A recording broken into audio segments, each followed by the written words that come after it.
আপনি কি ঢাকা ৮ আসনের ভোটার? জি, আমি ঢাকা ৮ আসনের ভোটার। ভোটটা কারে দিবেন?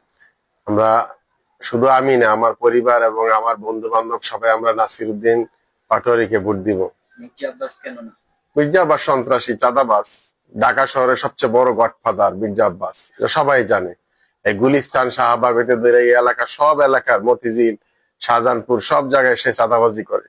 তার দৈনিক কোটি কোটি টাকা চাঁদাবাজি আসে। তার ইনকাম কি? তার ইনকাম হইতো চাঁদাবাজ। আপনার সামনে কি এমন কোনো ঘটনা হয়েছে যে আমরা বহু তথ্য নিছি, দোকানপাট হইতে ধরে এলাকার মধ্যে সবাই জানে যে সে চাঁদাবাজ, সে চাঁদাবাজি করেই খায়। নাসিরউদ্দিন পাটোয়ারি কেমন? নাসিরউদ্দিন পাটোয়ারি অবশ্যই একজন সৎ মানুষ, আমরা এই পর্যন্ত যতটুকু দেখছি। এবং শুধু নাসিরউদ্দিন পাটোয়ারি না, এনসিপি যারা আছে মোটামুটি হাসনাত আব্দুল্লাহ সহ অনেকেই আমরা দেখতেছি সবাই সৎ।